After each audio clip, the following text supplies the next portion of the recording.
Okay, we're going to start with the nation. Wipe out terrorists. Buhari gives fresh order to military. Ngige misinforming Buhari about strike, says ASUU president. Council picks Idahosa as running mate. Why public debt will rise, says DMO. IPOB to UK commissioner, don't come to the southeast. Sexual assault, Baba Jesha gets 5-year jail term. Akeredolu signs amendment to Amotekun law. Okay, which story are we starting with? Major headline. So the president, while speaking at the graduation of 247 students of the senior course 44 of the Armed Forces Command and Staff College, Jaji, was now taking an inventory of all the security issues that we've had in the last 12 years, starting from the, okay, let me just say, he went on to recount them up to March, when the Kaduna-Abuja rail was attacked, the kidnapping that happened, and, terrorism activities up until the Kuje prison attack, and says that, the Nigerian as well as West African partners on the fight against insecurity have done so much, and is then charging the new graduates as well as, then he recognized the efforts of the Nigerian military, but then charged the new graduates to, of course, that their duty is basically to come in and wipe out terrorists off of the surface of the earth and do whatever is necessary. That's what they are designated to do. He said that they should apply their skill in anti-terror to do this. I'm hoping that beyond talk, that, this we see result.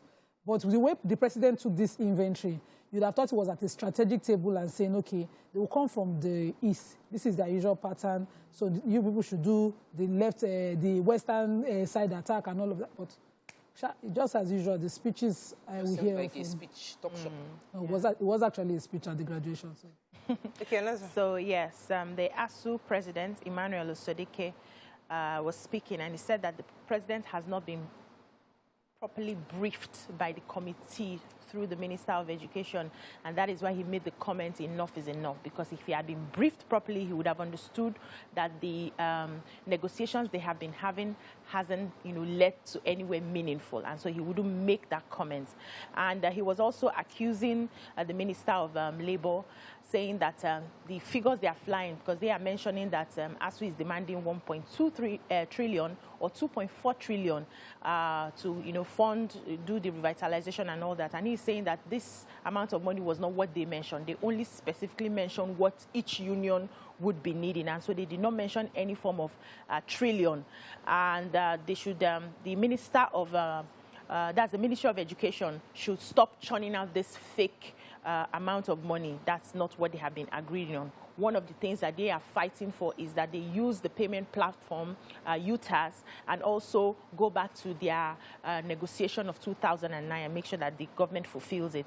On the other hand, the APC flag bearer, that's Bola Ahmed Tinubu, has promised he's going to intervene in this matter with ASUU and try as much as possible to understand what is going on and see how he can help.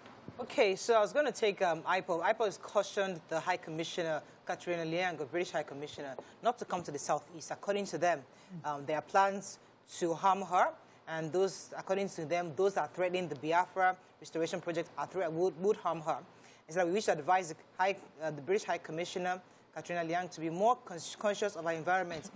We as well call on her to shelve her regular visits across the country and not come to the southeast at all.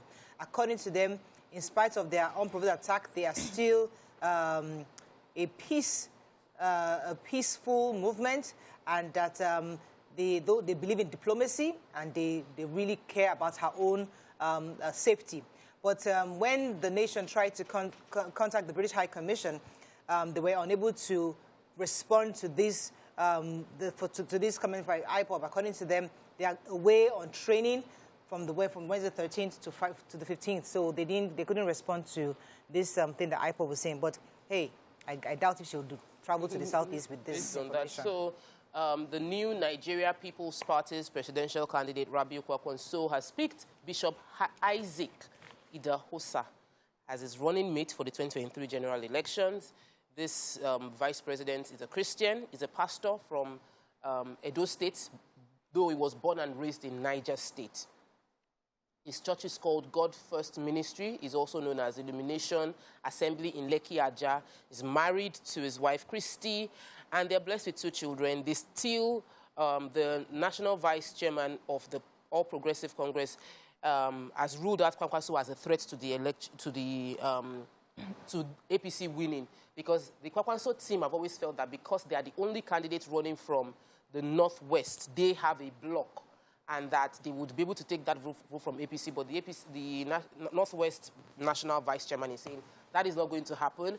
Now, NNPP has picked a Muslim Christian ticket. We have more options. Okay, moving on now to the Punch. Placeholder running mate, PDP sues INEC, APC 6 OB, and the Tinubu's disqualification. Picture here, Atiku others campaign for Adeleke, INEC distributes materials. Abajesha jailed 16 years, whips Princess sings. Fuel queues disappear as marketers dispense above 165 naira to the litre. ICPC probes MDAs over COVID-19 intervention funds. Lagos-Ibadan Expressway, motorists slam Julius Berger over open bridge joints. Fayoshe's preference for Southern presidency creating confusion in PDP, says ex-rep. INEC probes buried PVCs, threatens sanctions. Naiti threatens action against oil firms over the 6.4 billion naira debt. And confront terrorists, eliminate them, Buhari tells security agents. Okay, let me start with the major headlines. So PDP is suing INEC and asking the court to disqualify Bola Ahmed Tinubu and Peter Obi, saying that they must be bound to their initial submissions for vice president, that it is wrong, that they cannot continue to rely on the section 142, subsection 1 of the Constitution to be able to replace their current flag bearer. So they've said that they're taking them to court and they're hoping to get a judgment soon. Also, they're also suing INEC, saying that it was wrong for them to accept the replacement that was given by these 2 candidates. I don't know how far that will go, but you know, anything can happen right now these days. Except the law did not provide for it. I wonder what they're wasting time doing. But in the stories, Lagos-Ibadan Road, motorists are lamenting the state of the long bridge, and especially because work was recently done on that portion of the bridge. The 5-kilometer stretch of the entire long bridge has the joint section washing off with no, I went through that place yesterday. It's terrible. Wow. Your car would go like boom, boom. Where's that? It's, long bridge, Lagos-Ibadan Expressway. It's like there's a gap. I'm worried that it might cause more accidents. It's an expanded gap. Usually they put like a metal sheet to it, something to cover it, but it's open. Sheet. The hinges are open. So the pictures are also there, and the Punch reporter also did a walk on the entire stretch to confirm this story. Motorists and eyewitnesses were recounting how bad and how it's affecting cars. And, you know, this is a major exit out of Lagos, and, you know, it's a very busy Those road. little things. So they called out the contractors, of course, Julius Berger, and said, is that how they used to do roads? One Mr. Olatunji Adebambo in this report was saying, is that how they do road in Germany? And they do road here. Yeah, every time is bad, you know, and they constantly are covering it. They are the ones that did it. And the evidence is that they did better. So the point is that if we have an issue, we raise the issue. We know that I'm bringing it. Is that how you do that for me? When did they do this road in question? I'm just saying. They're working on the road. They're obviously not done. Obviously not done. It's work in progress. I'm not trying to be a defense here, but I don't like when Nigerians just come up with this sensational thing. Is that how you do things in your country? Julius Berger has been doing roads for many years. Are we still playing the road that Julius Berger did? But is it the Baba Sikira contractor who go and do it? Julius Berger, come and carry Morayo. It's annoying now. It's so difficult to please Nigerians. If they did a shoddy job, Nigerians should call them out. Because we paid for I doubt we paid for quality. If they did a shoddy unless they've completed it ahead. It's completed. Why are you patching a job you've already done? Obviously, it wasn't well done. They've left the place. The place is opened up already. So they did not do it well, and we are calling them out to go and do it. Just Nigerians. It's our money. We are Nigerians who proudly Justice Oluwatoyin Taiwo of the Lagos State Domestic Violence and Sexual Offences Court Ikeja yesterday sentenced the Nollywood actor Olariwaju Omiyinka, a.k.a. Baba Ijesha, to 16 years imprisonment for defilement. So the judge sentenced him after he was found guilty of 4 out of 6 counts brought against him by the Lagos State government. He was arraigned on 6 counts of child defilement, indecent treatment of a child, sexual assault, attempted sexual assault by penetration, and sexual assault by penetration. Though he pleaded guilty to these charges, he was... Not guilty? He pleaded not guilty to the charges, but he was sentenced, and I think he's going to be running concurrently, which will give him 5 years. Okay. So let's go on a quick break. When we come back, we continue with our review. Stay with us. We'll be right back.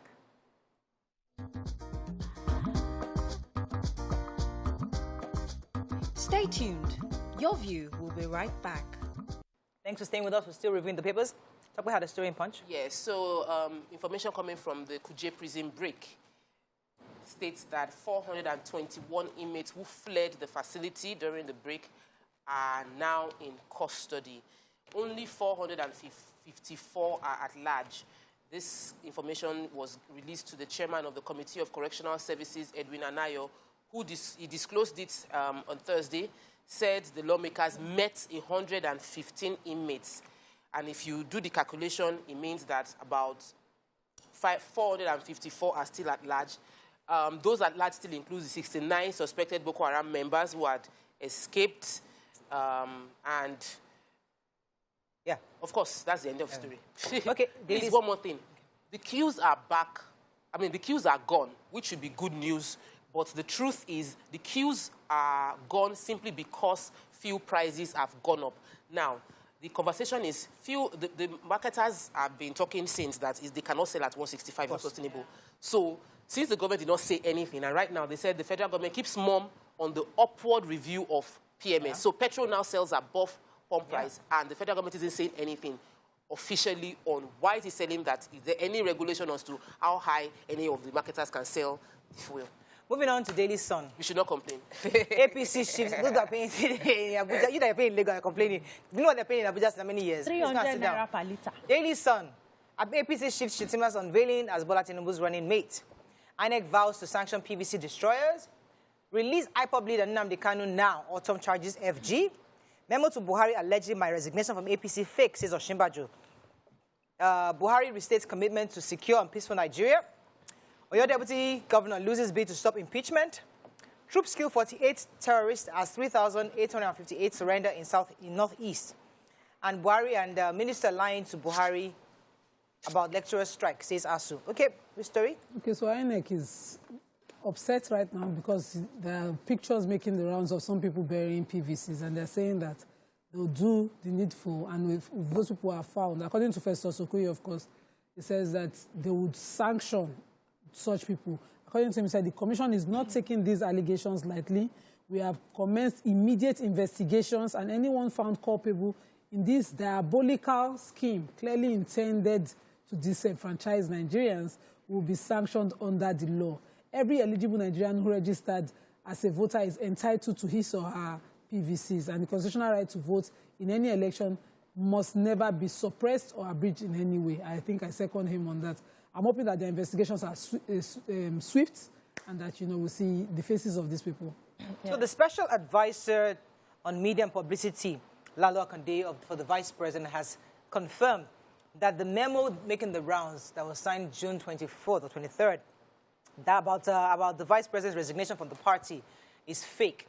If you had recalled, that letter was saying that he was being pressured from the family to step down from active politics, and he has claimed that its author did not speak with the same language as the vice president, and this is his boss would not write a memo with so many errors. If you notice that letter to Hack to a few reps. So, again, social media.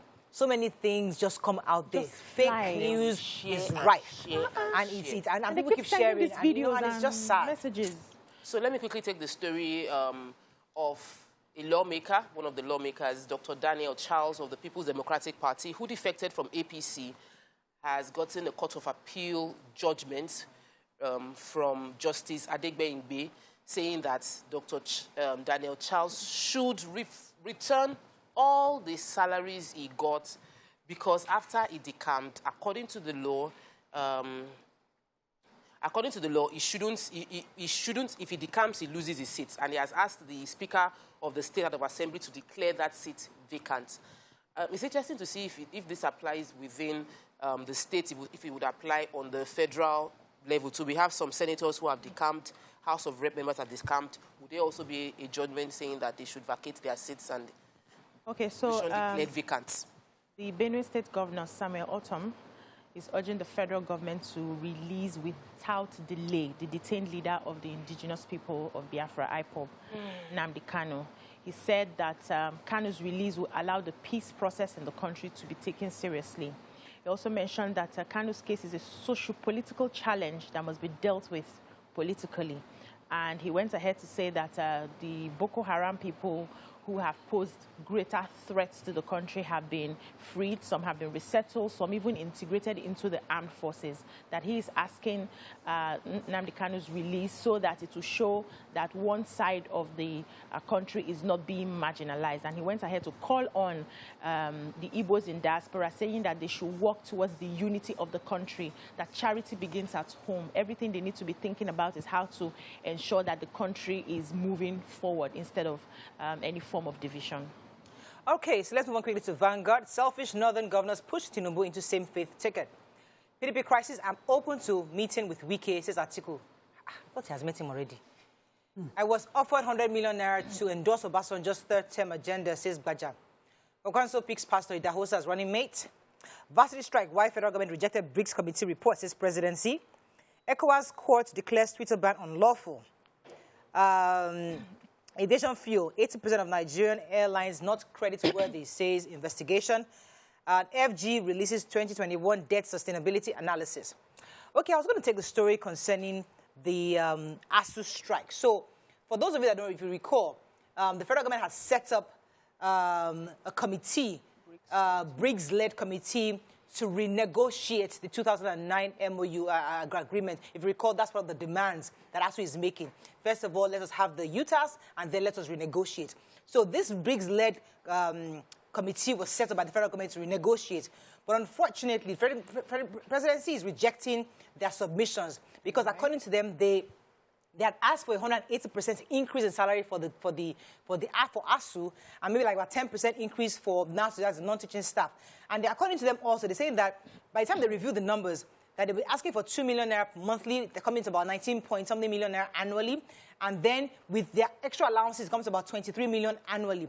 And how do you make that kind of recommendation without involving the key ministries, the key MDAs, the Ministry of Finance, the Office of the Head of Service, there's the budget office on national salaries, income and wages. Like, you can't just make these. Out what they can. How much do you have? You can't just wake up the money, get activities. You must pay me 200 million every month. How much is making? So the Ministry of Finance said that the reason why that was rejected. So again, there's back and forth. Oh, God. We need somebody to really sit down and iron the sides across board. So they rejected the recommendations and said I need to come back to the drawing board. Now, what does drawing board mean? Let all 3 months of waiting. So let all the bodies come together. What is available? What can we do? We have to review the salaries, absolutely. But how much review are we asking for? Well, if the committee can recommend a salary increase as well as other things they've asked for, why can we afford to pay other people but we are not paying them? So we already know subsidy is not sustainable. We know that we're going to transfer money from subsidy to somewhere else. When we make a statement like that, how are we able to pay other people and not pay them? It's a very loaded statement. You need to be sure what we're saying. Who are we talking about? Other people? Which other people? Let us unpack it. Let's break it down. So number one, how much are those other people earning? Where is the money coming from? So you see, it's not something we have to discuss and agree here. Is the committee members? But the committee made the recommendation. Ministry of Finance. How do you make a recommendation without Ministry of Finance? Is it your pocket? Exactly. The money comes from your pocket. Anyway, it's supposed to include people of Ministry of Finance. That's what they're saying. You didn't involve the right people. That means right from the setup, they did not want it to work. How can you ask supposed to make the person that set up the committee? Who set up the committee and did not include Ministry of Finance in the committee? It's like when we spent millions of naira doing confab. When we knew that there was no law backing confab, it was waste of time. That's the point. So the federal government that set up the BRICS committee should have also included the right people. So we're now coming to the conversation. Let us move on. Yes. So the Speaker, House of Representatives, Femi Gbajabiamila, was launching his book at his 60th birthday. The book is titled The Legislative Life Service and Resilience of Femi Gbajabiamila. And he said that during his time,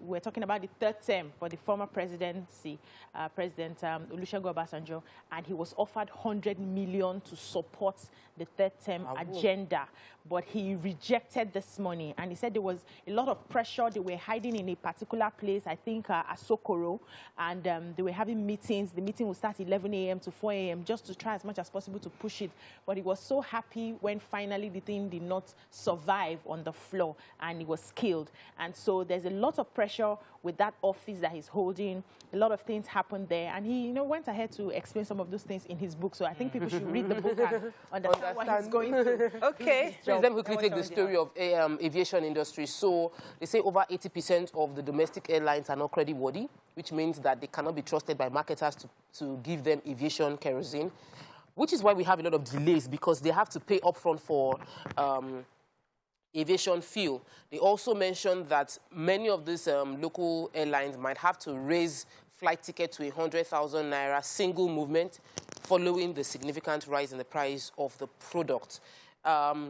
They now reiterated how the price has jumped from when it was 400 to 700 per litre, and how the increase is over 137%, how that has affected the entire business. Long and short, the aviation industry is in crisis, and we will be the one to carry the brunt by paying more for flight tickets. Right. Final paper, I'm not sure we have time to take it. Nigerian Tribune. The last 12 years challenging for Nigeria is Buhari. Police uncover baby factory in Delta State, rescue pregnant woman. I think that's the only story we can take that's different. Every other thing. What's that story? The pregnant woman. Okay, so 3 pregnant women were rescued from a baby factory in Obodoga in a community near Asaba in Delta State. And they found 2 people, one of them a brother to one of the women who ran this baby factory, and they were in the business of getting the women pregnant and do whatever they needed with the baby. The police public relations officer, DSP Bright Edafe, said that the suspects are currently in custody and that, the needful will be done. Okay, that's all we can take on Front Page Review. When we come back, we're going to our hot topics. Stay with us. We'll be right back.